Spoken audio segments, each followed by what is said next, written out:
As the countdown to the live match continues, the host and casters prepare for broadcast. My name is Eric Fishman, and I am the broadcast story producer. I work with the broadcast talent to make sure that everything from the matchups of the day to some of the insider info, I work with the talent to make sure that all that is expressed on the broadcast.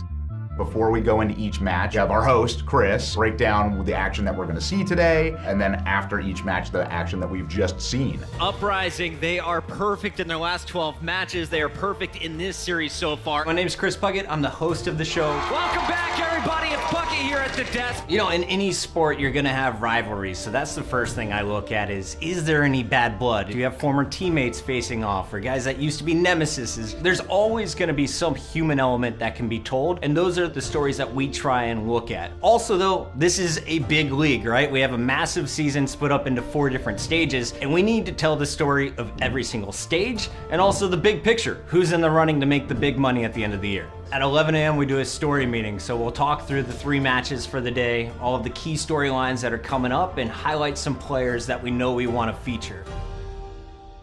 It's all about the speculation here on Seoul. The fact that you put Jae-hong on your main tank is already right. I mean, yeah, this is the big story here. As far as insight of that, like what is going on? Do we know? Yeah. Well, I can explain why they put Ri Jae-hong on main tank. You can? Yeah, because Miro plays so aggressive, so they're forced to heal him a lot more because he takes more damage. Okay. Ri Jae-hong plays a lot more passive, so Fleta on DPS does more damage to the enemy team. But this is not even another tank that competes with him, it's a support taking his role. We really are focused on the human element of these stories. Who are these players? Where did they come from? Anyone can play Winston, it just matters who is fitting the team better. Whoa, no way it must be a Winston main. We get it. So, guys, why don't we do this? Let's start with Johnny explaining that, and then we can go from there into sort of like a bigger picture state of affairs and kind of go back and recap it there. And then in this case, it's Ri Jae-hong. He's a bit older, he is more of a leader in this team, so I think you want him as a more defensive, passive Winston. And I think with that, you get more Fleta damage and you win more games, because Fleta is amazing. I spend a lot of time pacing back and forth backstage, kind of finding the easiest way to like put things and to convey things to people who might not be familiar with the game. Malik Forte, professional nobody, master of nothing, and stage MC for the Overwatch League. My responsibility is to keep the crowd charged up, excited about the matches that are coming, informed, making things accessible, making sure we're telling a good story, we're setting the stage the right way, and making sure people are aware of how exciting the day is getting ready to be.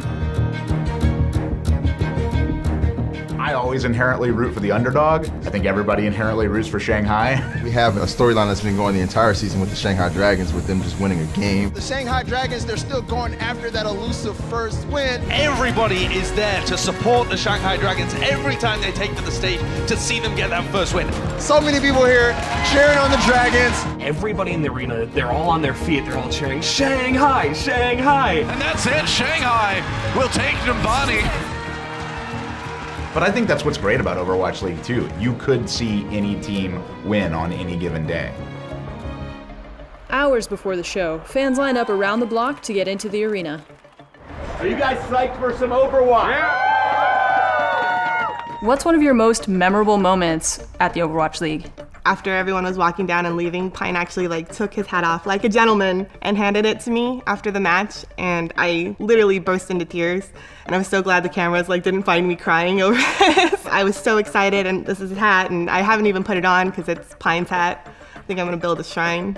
You might put it in like a glass box. Exactly. Now that the pre-production is locked in, it's time for everyone to get into position and prepare to go live.